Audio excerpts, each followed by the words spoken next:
Welcome back to Dentist Invest podcast, everybody. Another interesting episode today. We're continuing the hot streak of late of super interesting episodes. And the reason I say this is because I have a dentist sat in front of me, Dr. Michael, Dr. Michael Alatsaris. I said your last name right, didn't I? Did I nail it? Yeah, I Yeah. got it. I'm notorious for mispronouncing Michael's last name, unfortunately. Even though Michael, I have known each other for about 3 years now. Michael is a super interesting story because he was a dentist, then he was halfway to becoming an airline pilot, halfway to becoming a property investor.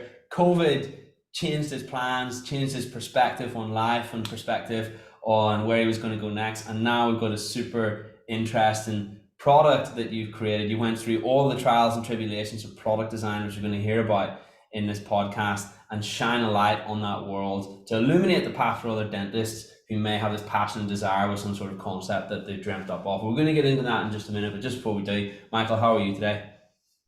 Very well, James. Thanks for having me on. It's an honor. Hey, bro, it's my flipping pleasure. It's been a long time coming, and I really want to share a story because it is a cool one, and Yeah. actually a big part or a big point of Dentistry Invest is to put cool alternative stories on a platform to show other dentists out there, and not just dentists, just anybody really, people, what's possible in this world. Because a lot of this stuff that we speak about in the podcast and a lot of stuff in your journey, well, I can relate to it having left dentistry myself and having understood that there is other realities out there. And if we can inspire everybody who has that desire to understand that that is possible, if we can inspire them to realize that that is possible, then that's definitely going to be a cool thing. Depending on what their goals are. Obviously, if they're happy in dentistry, that's fine. If they want to take a step out, well, speaking to someone like yourself, as I say, it's going to illuminate that path for them. But anyway, before I bang on too much, Michael, it would be really interesting to hear it directly from you, directly from the source, a little bit about you.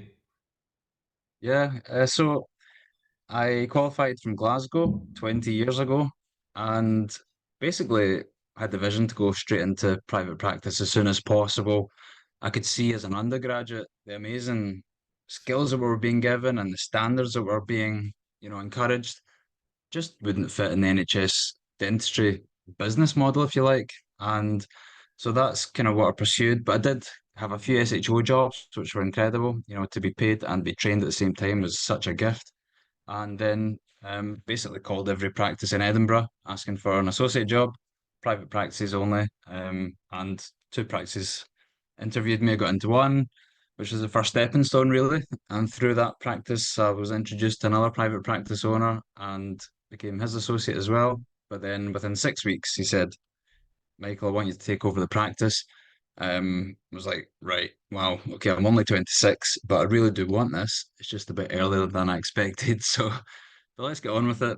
It was an amazing team, a nice small two surgery practice, long established, private. So I just got on with that. And I was there for 11 years. On paper and clinically, it was just tremendous success. But I was miserable. Um, it's just the nature of being pulled in all directions, especially within a small practice. You're kind of doing everything.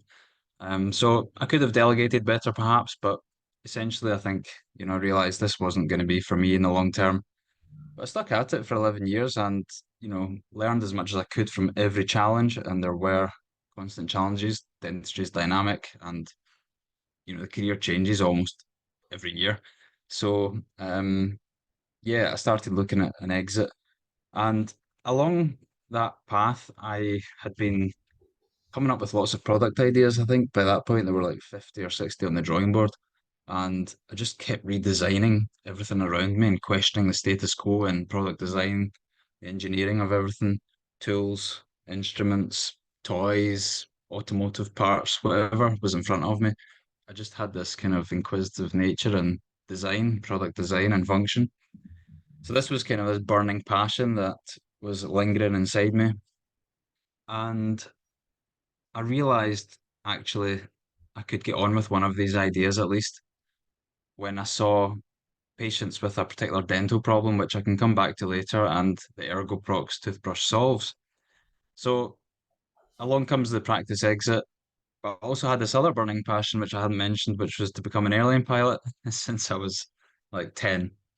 And as a schoolboy, I ruled it out completely because of the vast expense and training up to that level, and that you essentially needed sponsorship, and also that I had severe myopia. So I basically ruled it out.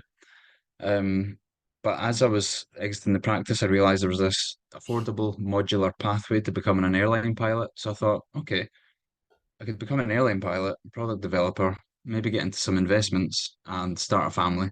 So that should keep me busy enough after selling the practice. So I sold the practice.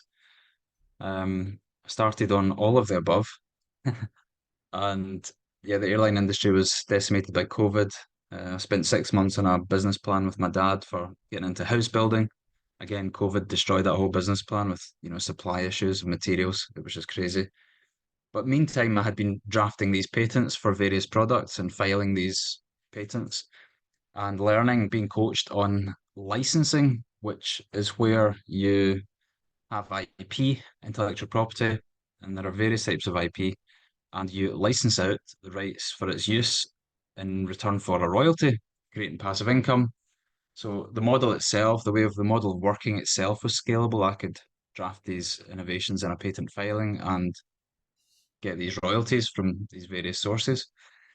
So that was the plan. So I had to give up the aviation um, idea, gave up the house building idea, busy with two young children, and just stuck to the product. And just to kind of wrap up that story kind of briefly, basically, I realized I needed to focus on just one product, and I realized how much I loved design for manufacturing. DFM, it's called in the industry, but basically the process of making your product manufacturable at scale. I absolutely loved that, and designing the machine, the tool that can put a product together. And I love the idea of managing manufacturing. So I thought I'll just get on with manufacturing this toothbrush. And after years of development with that, it released just a few months ago. It's in the market, it works. And now I just need to make a business out of it. So there's lots of options within that as well. So lots of ideas there and opportunities. But that's the general story. Wow, man, that's flipping cool. And can I share what I love about what you just said? You've just been willing to give so many things a go in terms of finding the right thing which aligns with your inner passion rather than just saying, actually, do you know what? I'm not necessarily that ignited by my career decisions that I made initially, and you thought to yourself, rather than just accept that fate, so to speak, you just thought, right, actually, I'm going to craft a better reality. I'm going to go out there and find out what else the world has to offer, because really there's an infinite amount of things, and I love how you just attacked that head on, avant-garde, bro. It's really cool. Yeah, it was there was actually a point where I felt I had no choice but to do it because within the practice it was going to eat me alive. And actually, I think I dodged a bullet with COVID because I just don't think I would have had any emotional or mental reserves left to restructure the business around COVID. I think that might have finished me, you know. That's how that's where it got to. But you know, when you're in those kind of desolate moments, you there's an authentic voice that comes from within, and there's an energy, and that's your passion or passions. And when you scratch that itch, when you give it a go, in 2012, 12 years ago, I started just writing a patent just for the sake of it. A tiny patent on this tiny little innovation because I just had to do something that interested me because running the practice wasn't doing it for me. And that ended up being granted. I got a full granted patent from that, but it was an amazing exercise. But my message is that scratch the itch, if you have this passion, just feed it, water it every day. If it's 15 minutes, just give it that chance. And the light from that will expand. There's a glowing light, there's direction to follow in life.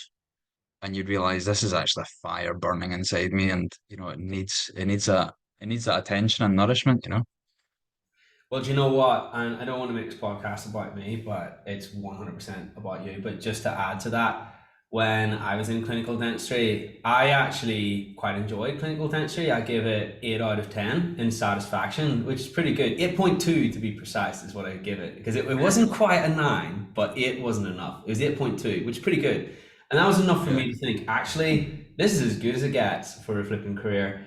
That was enough to lull me into complacency, effectively. Because if it was 4 out of 10 or 3, I would have been like, Mm, I'm going to take action here. I'm going to do something different. yeah. And it almost kept me in that zone indefinitely. Because my belief at that time, beliefs are self fulfilling, and my belief at that time was this is as good as it gets until a series of life events meant that I couldn't actually be a dentist for a while. And there was all these other things that I really enjoyed as well surrounding dentistry, and it just meant I had more time to channel into that. And then I found other things that were literally 10 out of 10.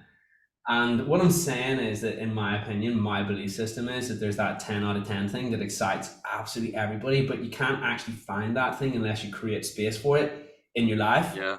And no Yeah. one's going to come along and just say, right, this is what you love, this is what you love, this is your passion. You know, the accountability rests in each and every one of us to find what that thing is, because half the time we don't even know what it is, you know? Yeah.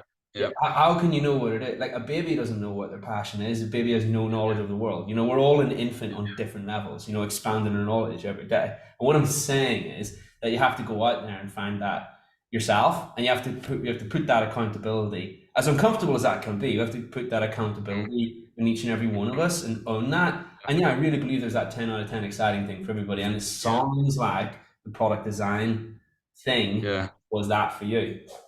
Yeah. And can I just add to that, that for a lot of dentists who are feeling stuck, that it can feel such an extreme move because the first thought is, like, do I need to forget everything about I've done in dentistry, just dump the whole thing? I've spent 10 years being Yeah. educated, 5 years in practice and things. It just doesn't necessarily need to be like that, because the incredible thing about dentistry is it's such a vast and deep profession in its nature of its demands, which mean a range of the skills and awareness that it gives you, the the knowledge, the understanding of the world and people and systems, technology, face to face, providing a service to other people. There are so many angles that dentistry furnishes you in, if that makes sense, that you're probably going to find an opportunity that suits your personality within dentistry, but not necessarily in practice, not necessarily the quintessential dental career. It's such a vast profession and industry. There's going to be a niche for you, most likely. Give it 10 years, say, 5 years of education, at least 5 years in dentistry, challenge yourself, get the exposure, and just start to think personally, what are the elements within dentistry that are really kind of attracting you? For me, it was design engineering. So, engineering, almost every dentist is a design engineer, but they just don't know it. Some people love that bit, some people just do it because they have to. But for me, the design of something that has to be engineered to function, to look good, to marry perfectly with the user interface is essentially what conservative dental treatment does. And you can extract that skill set, excuse the pun, out of the industry and use it elsewhere, in your passion, if that's your thing. Love that, man. Thank you for that. And thank you for sharing what inspired you to go on this journey. Because really, this stuff is, in my opinion, anybody can do it, but it starts with taking action. And it's a comfort zone thing. I look back on myself, and yeah, I didn't actually realize that a lot of the things that were holding me back were just fear talking, like, oh, what if it doesn't work out, and this and that and the other. If you make your ROI it being successful every single time, well, then you're going to be disappointed. If you make your ROI, I'm exploring and I'm learning, then you'll always be happy. There'll always be an immediate benefit, whether it becomes wildly successful and offers an alternative to dentistry, or whether everything stays the same, man. We only have so much time on this earth. Anyway. Let's talk about the product design side of things, because this is something that people don't know. This is like a black box of information. Are you with me? Yeah? And you Yeah. kind of just have to explore and piece it together bit by bit. And I'm sure you spend a lot of time exploring to understand how the product design process worked, and what you really would have rather is that somebody just came along and said, Michael, just do this. And it's only now that you can probably go back to that previous version of Michael and say, Michael, you wasted your time. Just do this, and this. What were the biggest learnings about that? How does that process, in fact, let's start with this. How Yeah. does that Okay. process look? Like, how does it actually look, the product design process? Well, for me, the process. began when I was age 3, apparently, and I was taking Oh, apart toys oh, and okay. looking at why on earth has it been made like this? Why, how does it go together? Why does it go together like that? How does it work? And since then, I've been, visually looking at an object and taking it apart in my head, like, why did they put the button there? Right? It's not convenient to be there. They must have done that just because it makes it cheaper to manufacture and it bugs you. And it's like, right. And why is the tool shaped like this? Ah, it's because they've just made this assumption about the ergonomics. And so it literally comes from curiosity and an interest in the objects around us that we use to to make our lives easier. And I realize when I'm using something, I'm like, this has limitations. Why? Why? And I just always asked why about the design of everything around me. So that's really for me where the process began with the whole thing. And it's that interest in function of a product that's meant to serve us. And I'm so passionate about when we design something, or if it's a service or a product, it must serve the customer completely. Not necessarily perfectly, but it should be great for the customer. User interface, absolutely love that. So that's where it began. And before you know it, you've got a list of ideas, a list of solutions for everyday problems that people just take for granted they have to deal with. And that's actually what excites me and inspires me the most, and maybe inspiring others, that within everything around you, there are assumptions built into it, and question what assumptions might be lying there. And that 10, 20 years ago, when that thing was designed, those assumptions might have changed. Those factors might have changed a lot. Like the Dyson Airblade, right? So old hand dryers, right? When energy was cheaper or something, the energy was probably, I'm guessing here, but I mean, the energy was going into driving the heater element rather than the fan. But Dyson has made the energy be allocated more to the force of the fan to drive off the water, not to dry it, to drive it off your hand. So the assumption was about the energy cost, maybe. So he just challenged that assumption and saw the scope for innovation. I mean, who would have thought you can reinvent the hairdryer? Who would have thought you can reinvent the toothbrush? My product, for example, I thought, am I being crazy here? Am I actually trying to reinvent the toothbrush? Why has this not ever been designed in the hundreds of years that we've been extracting teeth? Um, so essentially, and it's so just to give you a specific example, when a tooth is lost, you cannot actually clean the teeth next to the gap, the space, because the angle that you need to get the toothbrush bristles in at, it's just impossible. The ergonomics are impossible with current toothbrushes. And the assumption the profession has made for hundreds of years is that because space has now been created, we should be able to clean there. And that's why nobody's questioned the status quo of the toothbrush designs that are out there. And as I pieced together this new architecture for toothbrush layout, I realized this is reinventing the toothbrush, and it addresses the problem. And it was all built on this assumption that the profession was sitting with. So my message is for any aspiring developers or the creative types out there, question the status quo. Why are we doing it like this? Really, really, why is it like this? And within that, you might see an opportunity.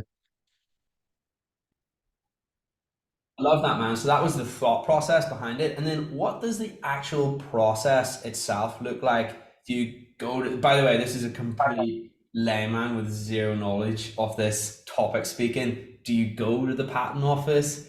Do you fill in a form? Is it online? Yeah, Am I revealing my thinking to be that of a 19th century person yeah, by stating that that's my concept of how it works? I have literally no idea. I have no idea. yeah. It is such a vague field, and it's just not really well published, and people don't really know where to start with it. But essentially, there's two parts to it. The technical bit, the practical bit to making your prototype, basically, and the kind of the description of that verbally. And that then just gets connected to the patenting system. So coming back to that, the technical bit is to physically define what your innovation is, make up some prototypes with some modeling clay or something, get it 3D printed. You can hire somebody on Upwork to do a 3D sketch of your design, and make up, 3D printed model. And if you don't want one single party to see the full um, innovation. You could get different parties to do different bits of it, different components, and you can bring it together in secret at home. In the meantime, you're wanting to verbally, in words, define the innovation, define the aspects of it that make it innovative. Now, prior to that, you need to have searched through what is the prior art, which is the previous innovations that have been published or are available publicly. So they might not necessarily be published patents, but they might be in the public domain already. And it's easy to search on Google Patents, and even Amazon. Do a simple search for things, what's already in the market and what's already filed at the patent office. And it's differentiating your innovation to that prior art that is the task here. Then, once you have laid out these bullet points, if you like, and done some drawings of your innovation, because a drawing speaks 1,000 words with regarding patent filings, you can then file that document at the patent office for like 70 quid, and it's now recorded. There is now a priority date that to which you can claim in the future back to as when you made that innovation. And once you've really got those pieces together and you're confident with that document, it doesn't need to be 100%, but if you're kind of 99% confident with that document that it accurately describes your innovation, file it. Then you can start talking to people. You can start talking to companies. You can approach them with a view to them taking it on under a license, for example. They could maybe buy it from you if they see the strength in it, if they like the innovation. And you can also approach a patent attorney to really turn it into a full-blown, robust legal document. So, the first patent I wrote 12 years ago, it was maybe like 3 or 4 pages, something like that, with lots of drawings, and it maybe doubled in size with its, development. Communicating with the patent office, they were incredibly helpful. It was the UK patent office, that one. Um, the toothbrush one, by this point, I had already filed 3 or 4 patents, and my first version was like 10,000 words just for this toothbrush. I got the patent attorney on board when I was really happy with what I had written, and then he added another 3,000 words, which was basically it was duplication, but in his terminology, just to remove doubt, So it's okay to duplicate things within that document. You'd rather be verbose rather than skimping on detail, because it's that detail that you've missed out that could be the edge for somebody wanting to um in, not infringe, because but basically steal your idea. If they can Yes. have that edge of innovation upon what you've already worked on. So that's the basic process.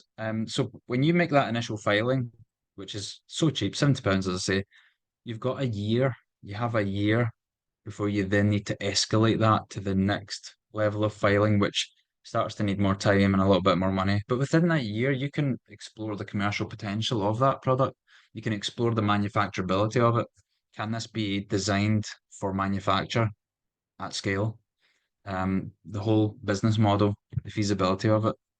And, within a year, if you've, pitched it to various companies across the world, then, and there's no interest, or you feel it's just not a goer, then you can leave it and it's really not cost you much.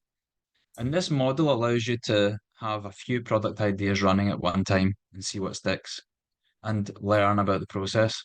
It's a part-time thing. You can do it alongside your dentistry. Um, and also, just to add to this, there are other types of IP. So there's design, which is um, the visual innovation, how it looks, something looks. So if you design a new cushion, you know, that's design. And then there's the utility, which is the function. And essentially, my innovation is to do with function.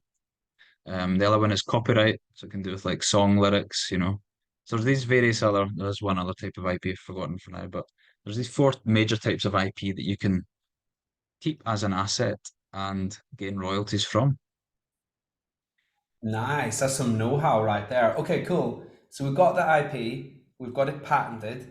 What's the next move? Because I'm honestly, man, like I'm fascinated by this. Like I say, this is like black magic to me. I don't know the first thing about it. What is the next move to actually get the product in your hand, or at least a prototype.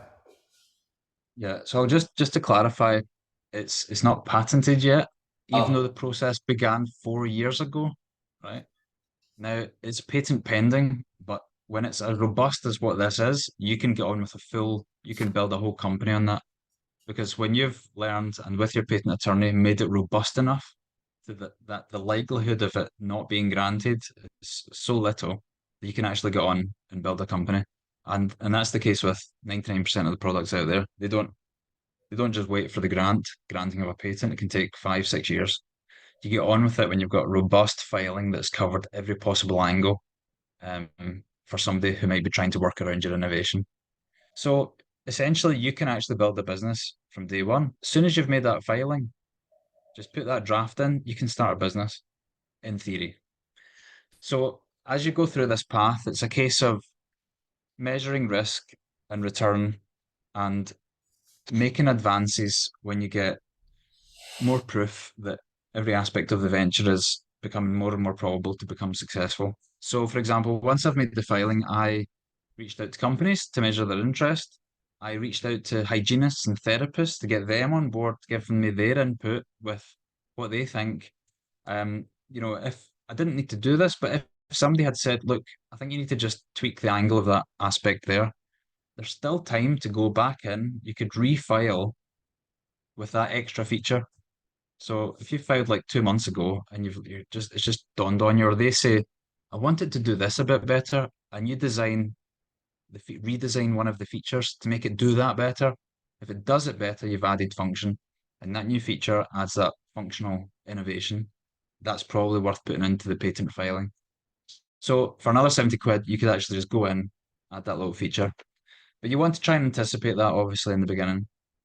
So you can reach out to the market, you can reach out to the users, um, get their input just to refine the whole thing, get proof of product market fit.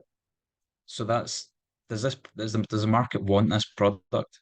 So once you've got product market fit, then you can seriously start thinking about the business, get your price points, start working out what it would cost to manufacture.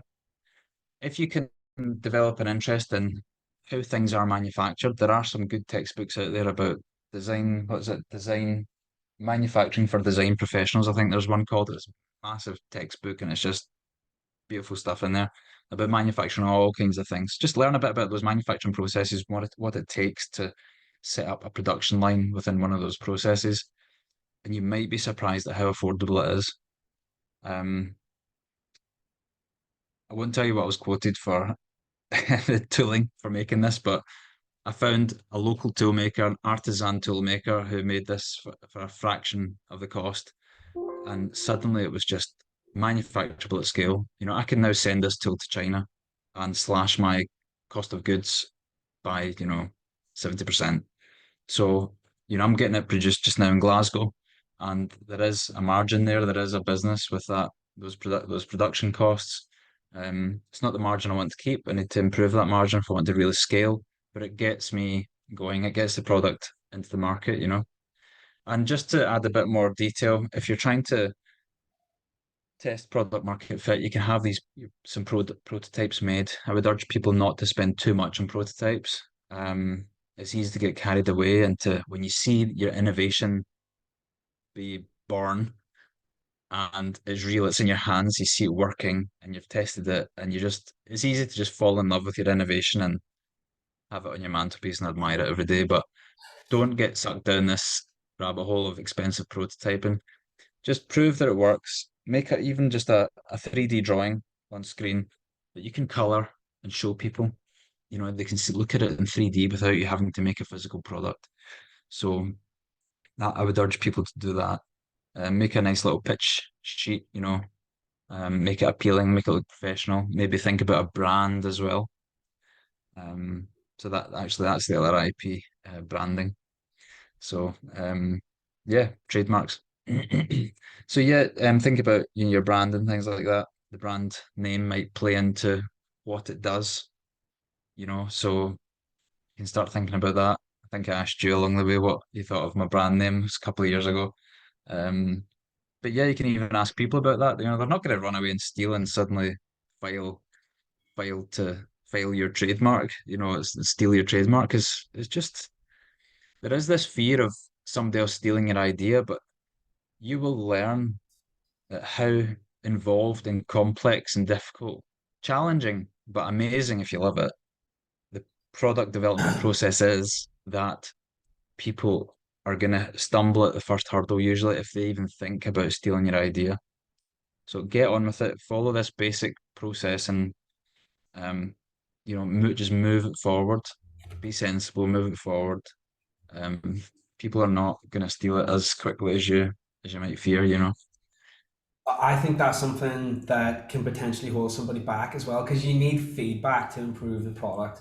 You know, the likelihood that you're going to be absolutely able to nail it with your own eyes and what's solely in your own brain is unbelievably slim because it might be your version of good product. What does the market actually want? You need to ask other people. They are the market, they represent the market, so to speak. And then you're absolutely spot on.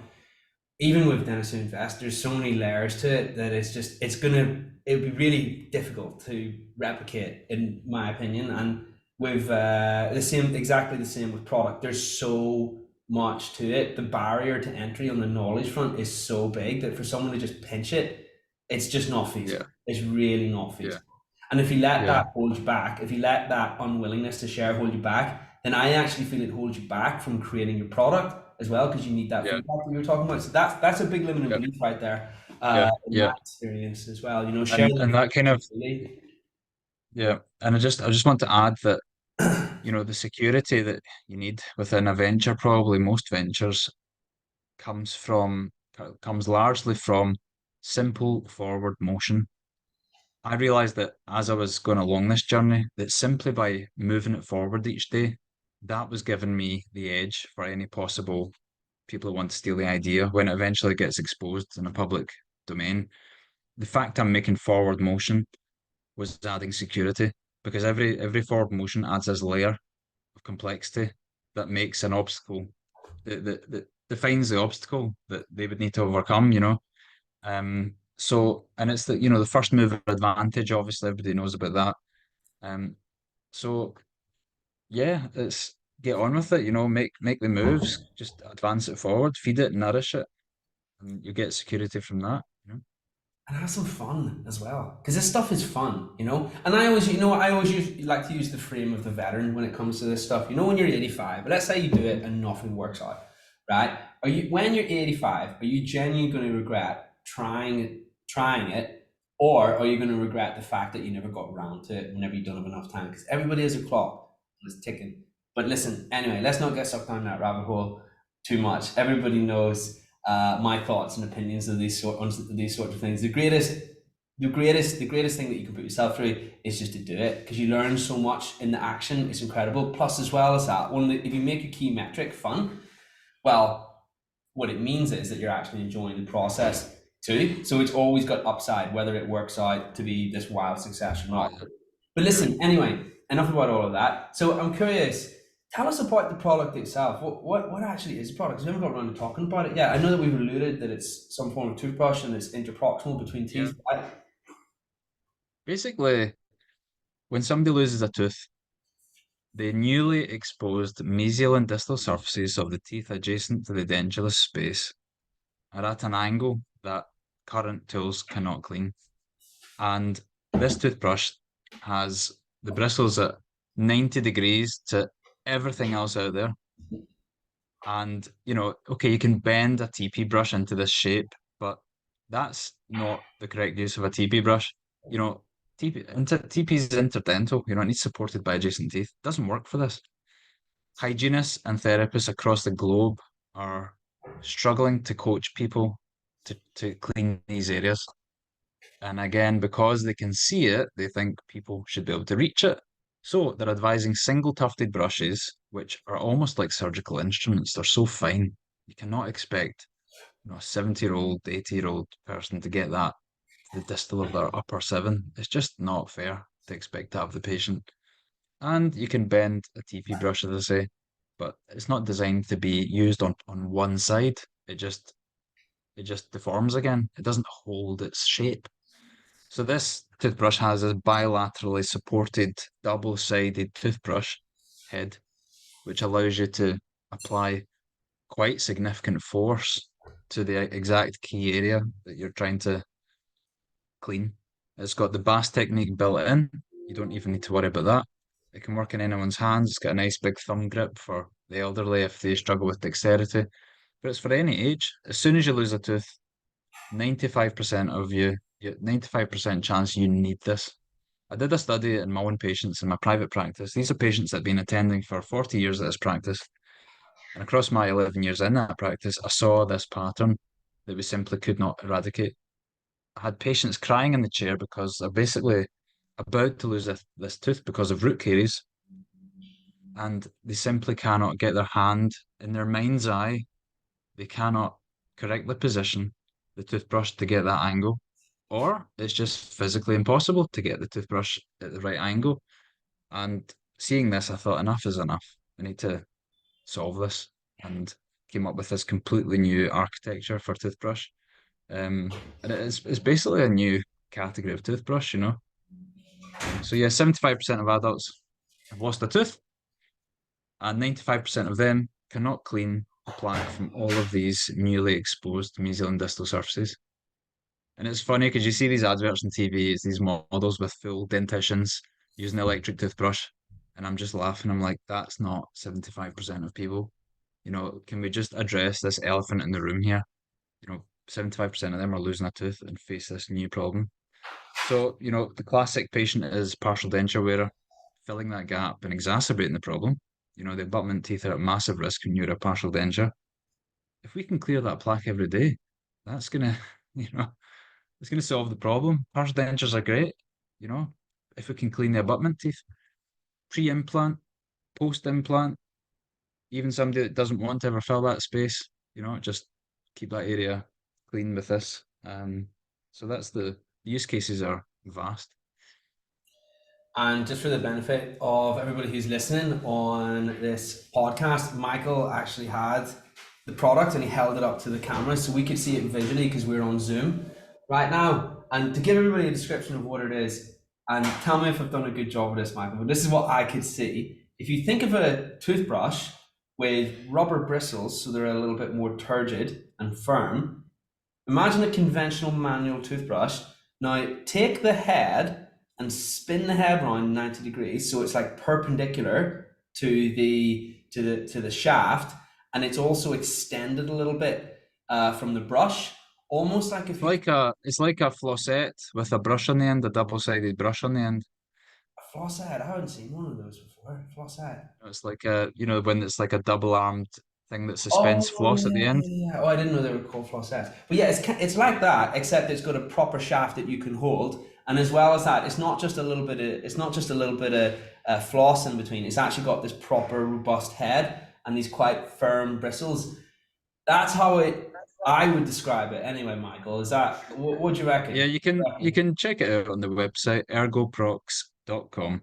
So Boom, even better, even better. A picture says a thousand words, as they say. And I remember, Michael, when you were going through the design process, I remember we talked on the phone once, and you were saying to me, James, you wouldn't believe how much there is to getting the right stiffness or bristles. They have to be exactly this size, they have to be exactly this firmness, exactly this polymer for manufacturing process. But then they can't be, but then you want them to be this skinny, but they can't be too skinny because the molds don't go that skinny. I remember that. yeah, yeah, it's so involved. But you know, through dentistry, the amazing science of elastomers and the incredible properties that they have, I just knew that we could get the performance out of an elastomer bristle. And in fact, nylon bristles would actually be detrimental in this use case because the structure of this brush applies the force so effectively that with nylon on a rigid base, which nylon needs, it would actually traumatize the tissues. So this base had to be flexible, it had to be stress breaker, you know, design in this brush head. So it has to be able to distort under excess loading. And not only does it distort and reduce the stress, it actually distributes more bristles around the tooth. So if you apply more pressure, more bristles wrap around and engage that aspect of the tooth. So it's about force distribution throughout the brushing motion in anybody's hand. They could go up and down, left, right, push, pull, whatever. It needs to work on all of those motions. And then there's the bristle itself, as you say, the taper, the length, the stiffness, um, and also not just individually, but how they work as a group. Because a bristle next to another one will support it to some degree. So they need to work in harmony as a group on this single tooth surface. So you're gripping with your hand a brush that can that can accurately clean a single tooth. That's potentially a lot of loading to one tooth. So that those forces had to be distributed. But because of the high load and everything else, I knew I could get the performance, the plaque removal performance out of an elastomer. And I think there might be a bit of a journey educating people away from what are a lot of gimmicky rubber bristle toothbrushes out there. You know, like these ones you slip into your finger for cleaning your like 2-year-old's teeth and stuff, like a load of rubbish. Too soft, you know. They just don't work. So this is what's kind of in the market just now. So it's like rubber bristles, just very gimmicky to people. But think of your knowledge of elastomers and dentistry and how the performance can be engineered into it. And that's where I wanted to drive it because the structure dictated that it had to be elastomer, but I had to get the performance out of the bristles too. I can tell you've done your research anyway, mate. I can tell you've looked into this. You've got a pretty good understanding of what's going on and the ins and outs. Absolutely fascinating. So now that ErgoProx, where's ErgoProx right here, right now? Because I'm curious, where is it right here, right now? And then also look into the future as well. What's the next move? So it's in the market, you know. I'm speaking to companies globally now with a view to licensing out the IP. I'm happy to manufacture for them as well under private label. So if any dentists out there want to start a toothbrush brand, I'll happily manufacture it for you under a license, under a private label, under your own brand. So there's an opportunity there if anybody wants it. I sell it myself direct to consumer. We're about to launch a massive TikTok campaign. We supply into dental practices directly. And the TikTok thing is interesting because it is, you know, there are people who don't have access to a dentist. You have their attention at home. They have space and time to really understand how this product can give them an overnight improvement in their health. So that's fascinating to have discovered. I'm not really keen on social media, but you know, last year or so, I've completely changed my mind about it, and TikTok is such an incredible portal. So yeah, lots of opportunities and angles to approach the business from. So we'll see. Awesome, man. And I remember avid fans of the Dentistry Invest podcast might remember Michael when you came to present on the dental Shark Tank, didn't you? And we had Mark Zuckerberg's dad. That was the award that you got to speak to. The winner got to speak to Mark Zuckerberg's dad. So that was cool. So people who are avid fans of the Dentistry Invest podcast and the group might remember Michael. And it's interesting because we've been able to see a snapshot of your journey then, a snapshot of your journey now. And you saw it through, mate. You had commitment, which is really cool. I'm really excited for the future. Michael, there'll no doubt be people who want to find out more about ErgoProx off the back of you sharing your story today and sharing a little bit about the product on the Dentistry Invest podcast. Where are they best off finding you? Yeah, ergoprox.com, you know, just send me a message through there. I'll get it personally. And, you know, if you want advice on taking a product to market, I'd happily help with that. If you want to get involved with the product itself, if you want to be a creator on TikTok, you can get involved. And if you want to pass this message to people, because, you know, every single hygienist and therapist out there is frustrated by this. So if there's any therapists or dentists out there who are passionate about the problem that this solves, you can get on board. We're recruiting. If you want to, there's a role for everybody. So just reach out, and I'm happy to help as well with any challenges anyone's facing with Nice one, mate. getting the And product to market. also, top stuff, Michael. And as well as that, important to mention that Michael can be found on a Dentistry Invest Facebook group. Michael Al, I believe your name is on Facebook, right, Michael? Michael Al. Facebook, yeah. Yeah, yeah, Yeah. yeah. Okay, cool. Well, listen, Michael, thank you so much for your time today, and congrats on Thank you. your success. Really excited for your future, bro. And I'm sure Thank you. we'll touch base very soon. And maybe we should do another follow-up episode at some stage, another snapshot to document progress a little further down the line. Let's keep that conversation a rolling one. And in the meantime, much love, brother, and I hope you have an absolutely smashing day. Definitely. Thanks a lot, James. Take care. Thanks for the opportunity.